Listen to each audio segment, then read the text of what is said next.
So the suspension of a drift car, in my opinion, is one of the most important aspects, second to safety, of course. And in this video, we're going to go over the rear suspension, rear subframe of this 335D, and we're going to go over what we did, how we did it, and the numerous frustrations that we overcame in the process of it. Stop it! Come here! It only took me 3 bearings to do a 2-bearing job. Yeah, I had a feeling that was going to happen. So we have removed the rear subframe out of the car, and since I can't work on anything dirty, I have to detail it. So we're going to get into washing the rear subframe and degreasing it, getting all the gunk off of it before we disassemble it and get into the process of building it back up.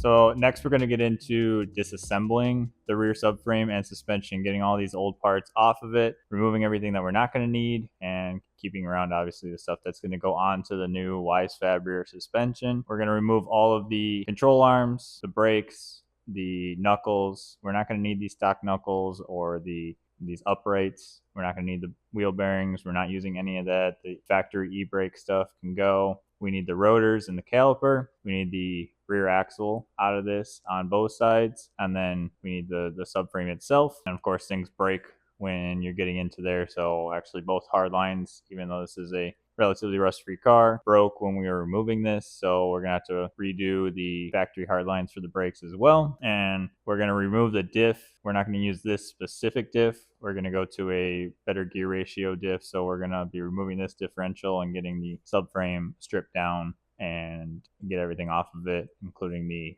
original subframe bushings. We're going to use the Sawzall method to remove those. We got the old bushings out. That was a fun process. But as we were taking it apart, we found out that whoever did the control arms last either stripped it out or whatever, but they used an angle grinder or a torch or something other than a wrench like they're supposed to. So they boogered up these brackets pretty good. Some of the holes are oblonged out and some of the brackets are kind of cut off and welded. So before this gets sandblasted and ready for paint, we're going to reinforce these areas with some washers. It's not going to be perfect, but it's going to allow us to still use this subframe. It's a very clean subframe from down south. We don't get them this clean up here in the north. So I'm just going to reinforce these brackets, put some weld washers on them so the bolts aren't going to rip out of the brackets. It's going to make them thicker where the bolts clamp onto them and be great for our Wisefab kit. So we're going to get that taken care of, and then this is going to get blasted, and then we're going to paint it up, and then we'll be putting it back together. For reinforcing the suspension pickup points where those control arms are that have been cut up and damaged, all I'm using is some M10 and M12 fender washers. So they're a little bit larger than your typical washer. And I'm using the bolt to center those in the hole and then tighten it down just finger tight. And before that, I'm just removing the coating that they have on these washers. I believe it just to be a zinc coating, but I want bare metal for it to be a good weld. So I'm going to remove that, get this all assembled so that I can tack weld that and then fully weld them. And we're doing that for the upper control arm, pickup points on the subframe to strengthen that, but all the pickup points, including the toe arm. So with the toe arm, I'm actually using the washer to lock out the eccentric or the adjustability that the factory would have with like a cam bolt in there. And I have all that adjustment in the lengthening and shortening of the arm itself. So I don't want that cam bolt being in there. I just want a regular bolt to hold everything together. So I'm going to use those washers, grind them down, and weld those in there. So I essentially take that oblong hole and just make it a regular hole. So we're going to do that with the toe arm area and then strengthen that up as well.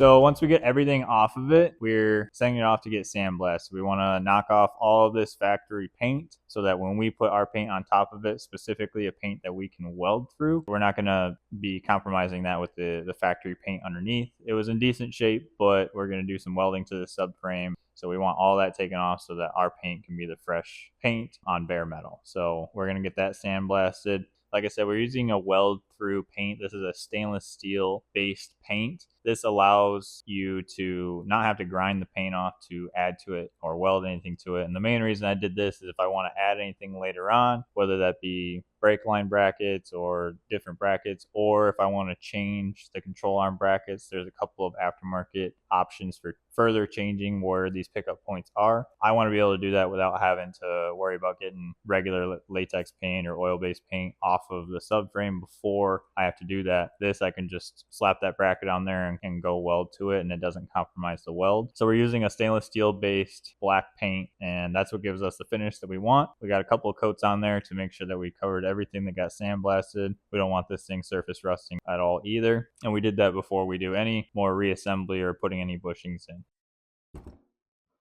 So this is my first time with independent rear suspension and subframe bushings. What I'm told that you want to put polyurethane or solid subframe bushings in so that you don't have a lot of deflection in the suspension and the subframe itself to the chassis, and especially in the diff. I'm told that that's where axles break, is when the diff is jolting around when you're drifting or what have you, when you're track driving, things like that. So more solid bushings allow for all of that power to be pushed through the axles and down to the ground. Obviously, you get more vibration in the chassis, but everybody has their different levels that they can deal with. So with this setup, we have some bushings for like trailing arms, the camber arms that Wisefab wants us to put them in. They're like uniball setup. So those delete the factory rubber bushings. So we pulled those out. The diff bushings, there's 3 of them, 1, 2, and a large one in the back. We took the factory rubber ones out, and the larger 4 subframe bushings as well. We took those out. Now, I did purchase, let me grab something. So I was being, I thought, proactive and buying, the special tool to remove these bushings, try and make my life a little easier. I see a lot of videos online of people just having the worst time of their life trying to remove these bushings, some burning them out, just fighting with them, breaking drill bits, trying to walk them out, things like that. So I ordered this, cheaper tool. I'm not going to spend BMW, I think, wants like $400 or $500 for their specific tool for these bushings. That's not worth it to me. But I wanted to try out this cheaper option to see if it can make my life a little easier. Not really. You kind of need it for these smaller bushings, the front differential bushings, kind of need it for that. The trailing arm bushings here, if you're going to replace those, you need it for that. I use this with a ball joint press instead of the threaded rod that they give you, as well with, some pieces out of that ball joint kit. But the different cylinders that they give you with this tool, they kind of work. It seemed like I would push the bushing into the largest sleeve and it would get stuck in there. And so then I spend 20 minutes trying to get it out of the stupid sleeve. So some of these work well for that, for the smaller bushings. But like for the larger ones, your 4 subframe bushings, the tried and true Sawzall trick. So you just go up and down with the Sawzall, and there's a metal casing that you're cutting through, and then you're going to want to take a screwdriver and kind of collapse the bushing in on itself, and it pretty much just falls right out. Now, I did nick the subframe a little bit with my blade. I'm not too worried about it, but you obviously want to be careful of going too far into your subframe because then you have to get that welded up. But even the factory has like a seam in this bushing sleeve, so I'm not too worried about that. So using the Sawzall, I went in 2 different areas so that it could just collapse in on, and then just a couple hammer taps and that was out. Fresh blade makes a world of a difference because you're partially going through rubber, which blades don't like, and then trying to find that metal casing. So that's what I did with this. You're still going to fight it. I still didn't have a lot of fun, but I'm told it's all worth it. So now that we have all the factory bushings out, we can install our performance bushings, our solid polyurethane bushings. We went with Rev Shift. They're a local company to us. So that's what we're going to install in the subframe and diff area. areas. And then of course we have the Wisefab trailing arm and camber arm. Also, a couple of other modifications that we did is in the toe arm area, you typically have an eccentric bolt, and that's from the factory, how you can adjust the toe in the back of these suspension. Well, with the Wisefab kit, I have all that adjustment in the arm. It's got heims at both ends, so I can just crack those nuts, the jam nuts loose, and then either lengthen or shorten that arm. And if I were to hit something, or coming up, there's certain tracks that there's banks that you kind of drift into, and under heavy loads, I didn't want that eccentric bolt to move or twist or turn in any way, so I basically locked it out. So I took the same washer style that we did with the brackets to reinforce where all the control arms are mounting there. I did the same thing and just basically locked out, so it's just a single hole. It's not oblong, so the bolt can't move, and so I lock it to where I only have that arm adjustment. That's what I prefer. With the Wisefab kit, we'll see later on in the video when I install everything, that the camber arms, the actual arms that they have, I'm sorry, I keep on referring to that as camber arm, but it's more of the spring and shock arm where those sit. It's the lower camber arm from the factory. That's where you adjust camber. We also have adjustment with this kit from the top, the upper camber arm as well. But with the lower, Wisefab keeps that eccentric style, and I haven't decided if I want to lock that out yet or not. Obviously, to increase your adjustment with that arm, you can max out the lower arm short or long, and then just have your fine tune from the top. But again, I've already locked it out of the toe area. I don't know if I want to lock it out of that. I'm not going to weld to the Wisefab arms, but I may make some slugs that allow it to just stay in one spot. We'll cross that later on. Right now, we're just going to start with the bushing install so that we can get the diff back in here, and then we can start installing the Wisefab full kit on this rear subframe. I have had these bushings sitting in the freezer for 2 days now, and I'm hoping that that's going to make life a little bit easier for getting them into their new home. We're going to use ball joint press, I think, and you're going to see, and I'm going to try and walk you guys through it as I go through it, because you are watching my first time of doing this. So let me grab those bushings and some tools, and I will be right back. At our impact socket. Okay, so we are going to start. I'm going to pull them out one at a time from the freezer because I want them to be as cold as possible. Otherwise, there's no point in keeping them in there for 2 days. Really, just getting them cold. I'm not going to heat up the subframe. You probably could. I just wanted to put these subframe bushings in the freezer, try and shrink them up just a little bit, make our life a little bit easier. So we have this is a front top bushing, and it has the locator for the actual subframe itself. And this is going to be our front bushing area. And what we're going to do is use the bushing lube that they send with it. And then we have a ball joint press. We also have kind of just a flat piece of circular metal from another subframe install toolkit. And then we have a piece of 2x4 to kind of just go on the bottom area there on the subframe so that we can also pull against that. So we're going to lube this up. I'm going to try and just use like a dead blow hammer, see if I can just kind of get it to persuade in there and not have to use the press, but we'll see how much force it takes. So full dead blowed hammer. I'm going to make sure, I don't think that it really matters. I'm going to double check that it matters. 1 second. It does in fact not matter, but we're going to go straight with that square for the locator. So it's pretty good to me. So that went a little easier than I thought. That's good. Prefer that. So we're going to grab the lower for this piece, and probably going to use the press so I don't end up hammering this side out, and just kind of squeeze those together. So let me grab the bottom for that one. Okay. A little lube on this one, and I'm just putting it on the front edge because I saw with this one that I put it kind of in the middle, and I just brought it all up to the top and squeezed it out. So I'm just doing it on the edge, so when it goes in, it kind of spreads it on its own. So let's get this guy in there. Okay. Or not. Or just fall out. That's fine too. Okay. Maybe we'll start it with the hammer. Stop it! Come here. Go in your home. You too good for your home? At least getting that start. So we're going to use this plate on the bottom. We're going to kind of flip this like so. So we're going to use it like this, like so. Okay. Piece of metal.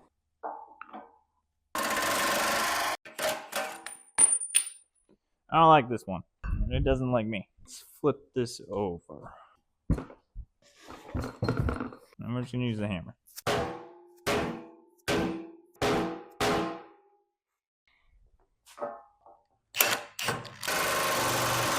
Alrighty.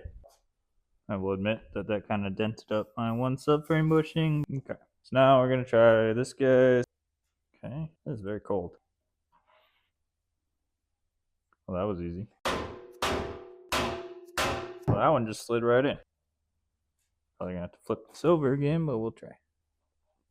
It's pretty much slid in there besides the center aluminum piece. So that's what we're gonna use the ball joint press for. If we can. Well, that worked pretty good. Well, the rears went easy. Let's do the other one. Famous last words. Okay, I'm getting a little excited. So I pulled these two out at the same time. We're gonna do a top one first. Slide right in there. Probably gonna push our top one out, but we're gonna try it. No, it's gonna make our subframe fall.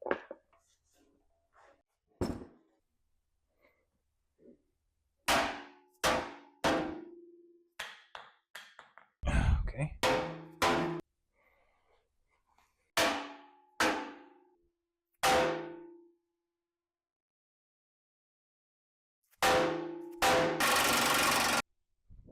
There we go. All right, let's grab the other front one.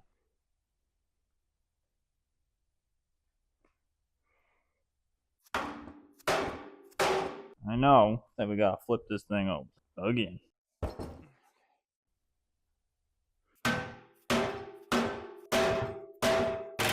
Easy peasy, you know? Now we need to do the front diff bushing, the rear diff bushing. Those should relatively slide right in because they don't have two halves trying to meet with an aluminum center bore in the middle that expands at different rates and blah, blah, blah. So those should slide right in. Probably gonna take care of these front ones first.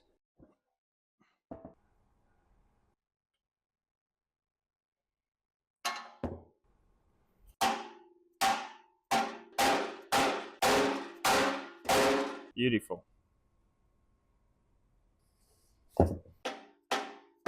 Oh, come on. Get in there.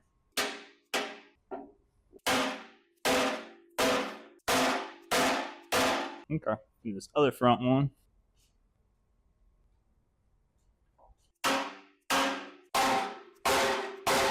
Well, those are in. We have one more rear diff bushing. I have a feeling this one's going to fight me. Particular side with these ones, there's a flat side that needs to go up against the diff. I'm looking over at the diff cover. That's how I think it needs to go because, to be honest, the instructions don't state. I know you can't see what I'm doing, but I'm doing something. That one popped out. Let's try that again, shall we? Okay. I'm going to use a piece of wood on this one. Alright, so that is our subframe bushings installed. Honestly, it didn't fight me as much as I thought they would. Let me correct myself because I still have to do the Wisefab stuff. So I might change my plan up a little bit. I said that I wasn't going to heat up the subframe earlier. I may change that because these bushings are solid aluminum with a uniball in the middle and misalignment spacers.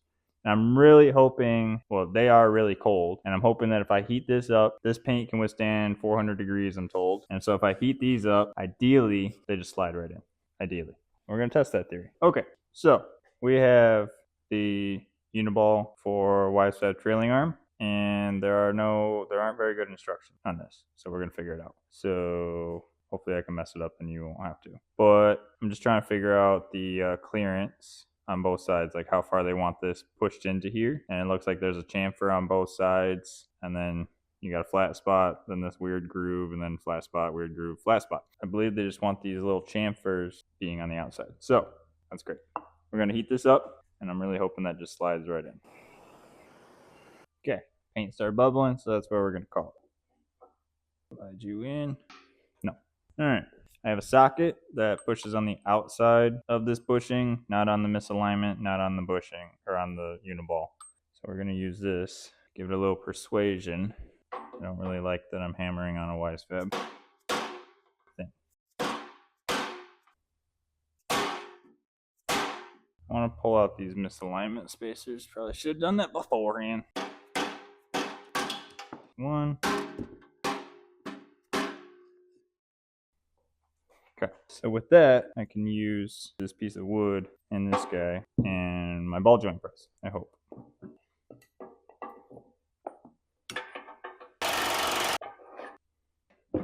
Almost there. It ran into the wood. Okay, let's try this. Yes, that does work very well, except I've gone too far. Okay. These misalignments back in here. Installed. Heat does not help. Brute force works. Okay. So with our current setup, we should be able to do this with keeping the misalignment spacers in, but we'll see. I kind of enjoyed going from this way, but we're going to do it the same way as we started the other. So with removing this misalignment spacer, it still isn't going to be fun, but I can use this on this side. Pretty dang spot on. Definitely going to need some touch-ups though on the paint. We can just tap root this guy back in. Now we have both trailing arm mounts done. Alright, now we have these larger ones that go back here. Look like they're roughly the same deal. They're exactly the same width as the metal mount. So we're just going to push those in flush, which means we're probably going to remove these misalignment spacers, as I probably should have done before I froze these things, but it's okay. You live and learn. That one. Okay. Now that we have both those out, I'm going to start this guy. Then we'll reinstall our misalignments. And we're just gonna do that on the other side. Real easy, real quick. So now we have this nice and flush. We're able to use this and a different version of this so that we could get it flush with that mount, something like that. And then we're just going to reinstall these misalignment spacers again.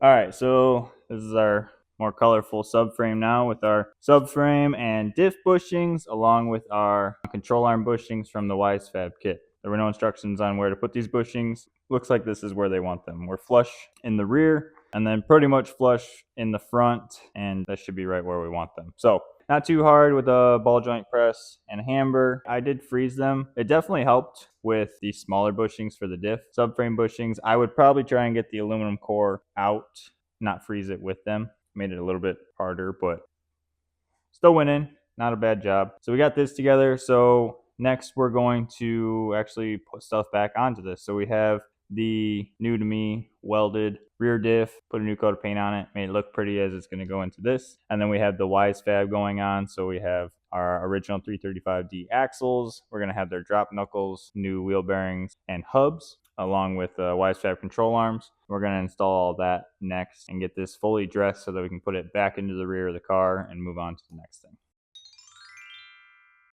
People with keen eyes probably noticed that I put these front subframe bushings in upside down. I walked in this morning and noticed that. I had the subframe flipped over and I put the top piece on the bottom and the bottom piece on top. So I had to knock those out and flip those around so that we have this square hole at the top so it can go into the locating on the car for the subframe. So now it's Wisefab time. So we're going to get the control arms on, the tow arm, all of the Wisefab control arms on. We're going to get the differential put back into the middle of this, and we're going to get new rear wheel bearings pushed into the Wisefab knuckles. We're going to get it loosely set up with the brakes and basically a mock-up so that we can put it back into the car. Wisefab says that all their arms are at a good length when they send them to you, so that all you need to do is an alignment down the line. So we're not going to change the length. We're just going to put them in as they came and get everything set up. So first, we're going to start off with getting the rear diff in. We're using OEM hardware for that. All of the hardware that is torque to yield in this suspension, I have replaced with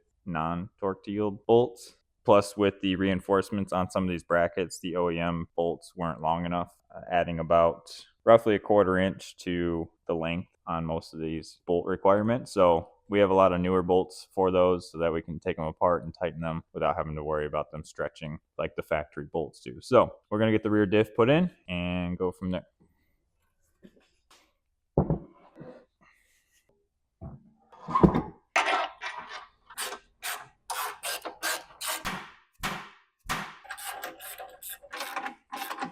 So we need 74 foot-pounds up front.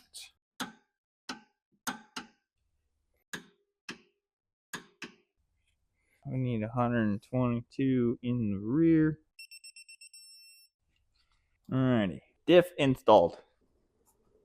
So now we have the spring arm. So this is where your spring and your shock goes. They give you this through bolt if you have M3 style shocks or probably like a true coilover setup, which we don't have. We have a divorce setup and we're going to be running the factory shock mount, which I believe we're going to use these Allen bolts for. And then this is where I was talking last night about they still allow you to use the eccentric bolt to where you can slot this and it can go in and out like that. I'm not too sure if I want to still utilize that or not, but it's pretty easy to lock out if I don't want to. And we have a new bolt for this as well. We could also use the factory bolt in this area, as I don't believe that's a torque to yield bolt, but we're going to get this installed with our new hardware for now. And if we find that we need to do something different, then we can change that down the line.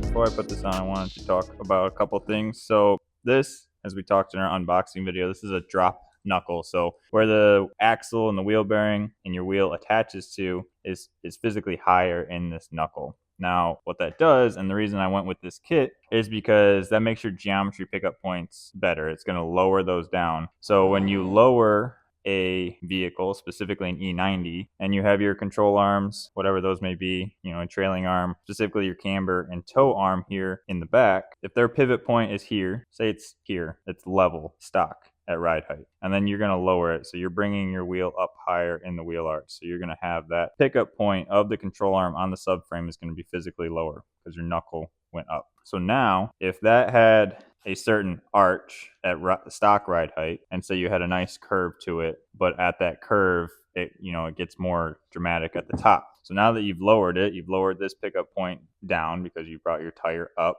You are now at the top of that curve. It's not a gradual curve depending on the geometry. So when you get to the top of that curve, it's going to get more aggressive and camber in or toe out or toe in, depending on how the suspension geometry works. With E90 specifically, when you compress, they camber in and they toe out. So your knuckle actually does something like that.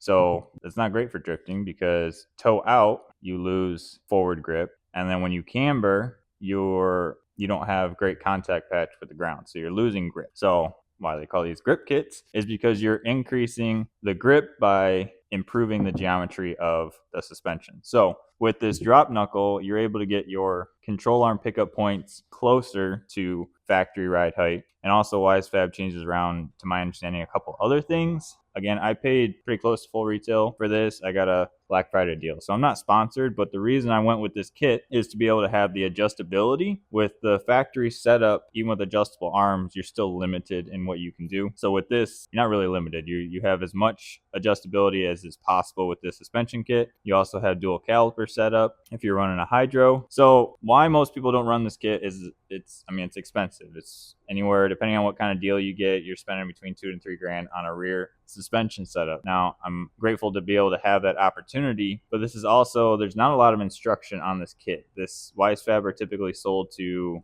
race teams and shops that have done this a few times and have kind of figured it out. You guys are along for the ride of me trying to figure this out with the minimal instructions that we're given. So the reason I know where each control arm goes, they do at least label them. So you have 7, 6, 4, 2, and 3 at the bottom. So also, one of the big improvements is E90s on the toe arm back here. On the factory knuckle, it's a single shear bolt, meaning that the head of the bolt is not supported. So it screws into the knuckle, and then you have your toe arm attached to that. Wisefab, it's dual shear, so you're less likely to bend a bolt under heavy load. You hit a wall, whatever, you're less likely to bend those. I know of people that are running ARP bolts because they keep on bending their toe arm bolt because of probably how low their car is and the driving style. But that is another reason I went with this kit, is it takes a lot of the single shear in the factory setup and makes it dual shear, so you have more durability. You're less likely to bend and break stuff. So that's why we have Wisefab in the rear of this car. Plus the adjustability, you can really get the car to have the toe gain or the toe curve that you want and the camber gain that you want while you're driving the car. So that's the reason that we went with this kit. It's not cheap, but I think that it's going to be well worth it in the end for the enjoyability and drivability of this car. So now the rear wheel bearings in an E90 are pressed into the knuckle, and then you have your drive flange pressed into the bearing. So I'm going to loosely put these on just to kind of show the suspension, and then we're going to take these to a press that I don't have here. And we're going to press in those bearings. We're going to press in those drive hubs so that we can get this finalized. We can get the axles back in it. We can get the rotor put on, the calipers put on, and then get this subframe back in the car.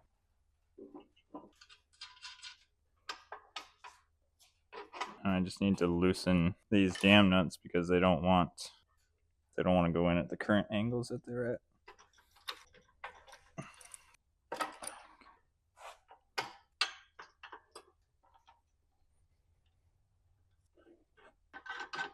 Put this in the knuckle first, and then I'm going to twist this guy, get all this to line up. Okay, now toe arm. Need to adjust the Hyman.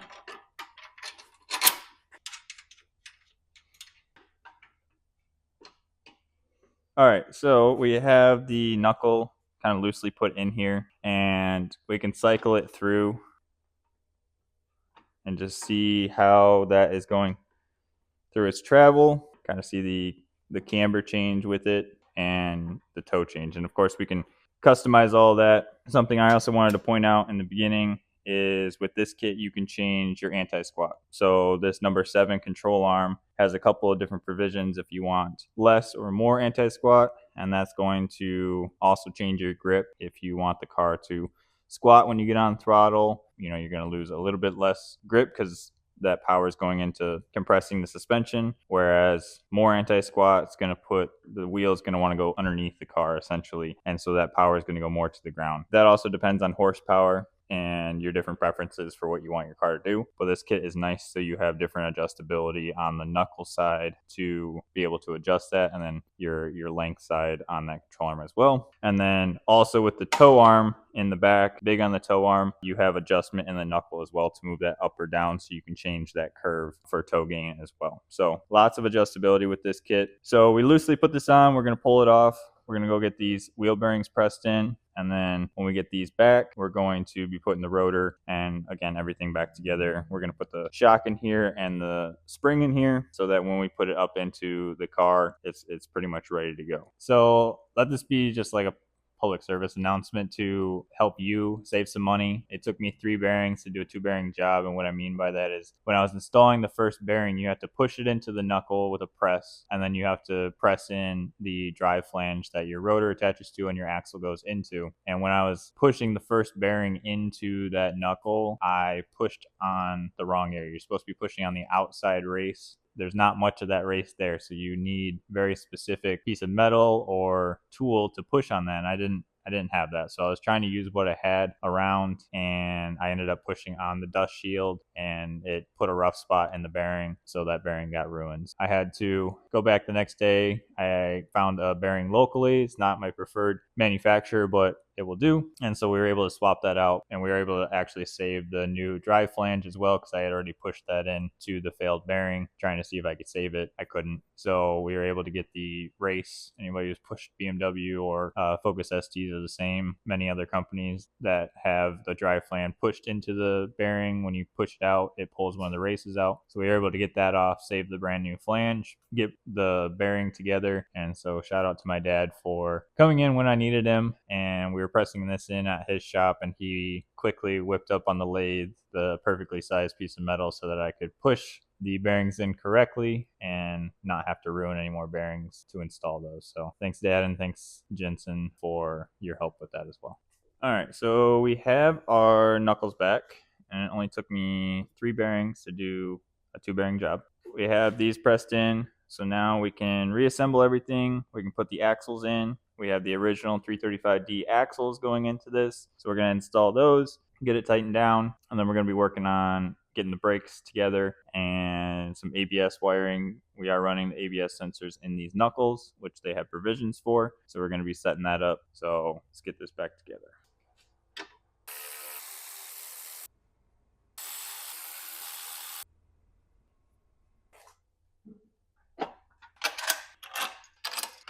Then we have axle nut. Slider.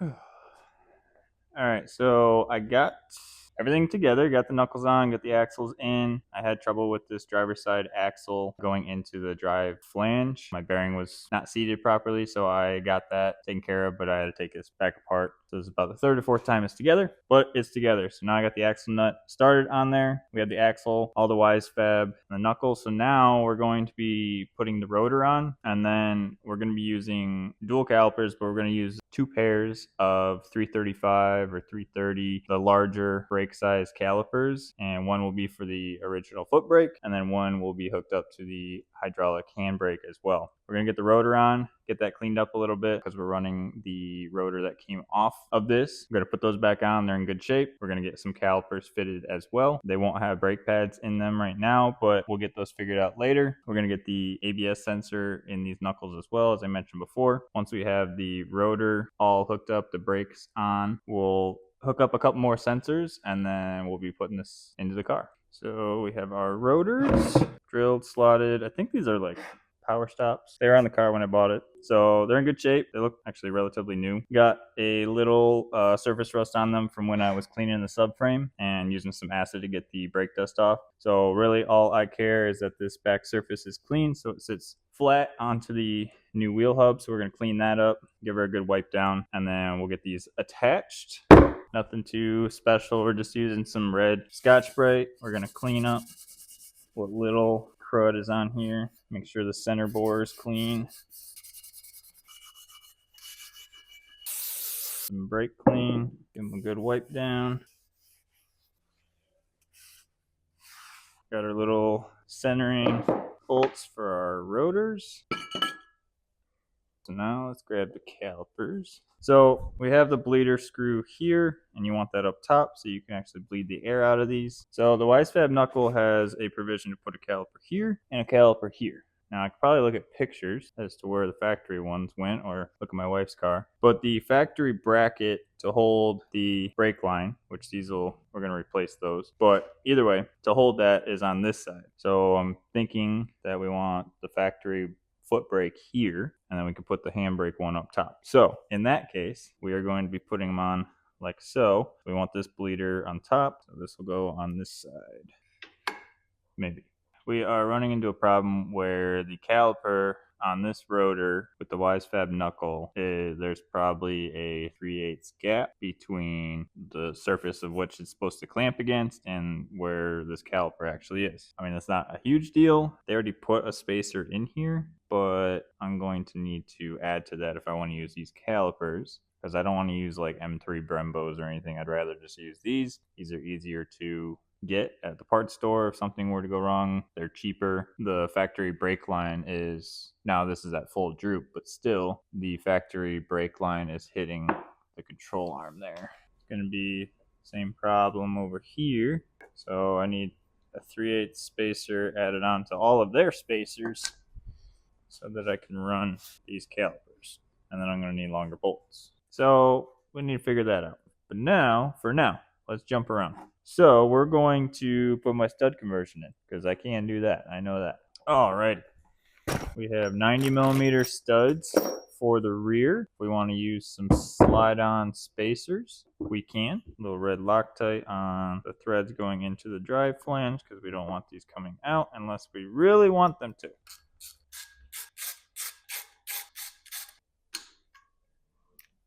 Try to use the right tool. Yeah, I had a feeling that was going to happen. Using the wrong tool for the wrong thing. what you get. Now that we have the correct tool, let's do the others, and then I can worry about getting that one out.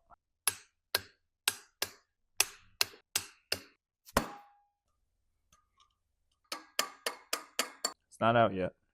Let this be a reminder not to use a ballpoint Allen to torque down, because this is what you have to deal with. Still have to get that out. We got these torqued down. Need to torque down the axle nut. Have to find the bolt solution for these calipers, but we can put the wheel speed sensor that I've said from the beginning to do. We can finally put those in. I'm very excited. This looks very nice. Can't run this factory bracket that holds them onto the control arm because it has to pass through the knuckle. We can put this up here, hold that eventually, and then we take this. Should have done this before the rotor was on. Wheel speed sensor. Taking the rotor back off. That's installed. Old school Allen key. Double check, make sure that's tight. Click. That's good. Let's mark it. While I'm here, I'm going to take out these caliper spacers so I could probably most likely weld to them. So we're going to take this guy. We're going to add 3/8 on either side so that we can space it out so they can sandwich everything correctly and the calipers don't go anywhere. So we got to take all 4 of those off and add to those. There's that. What now? So we've covered a lot in this video, a lot of information, a lot of frustrations that we've hit, small little things that unfortunately stop certain areas of the build until we can get parts for those areas. So we're going to end this video here, but in the next video, we're going to get into the finalization and the installation of this subframe into the car and tidying up all the small things so that we can get this rear suspension finalized and get this car back rolling.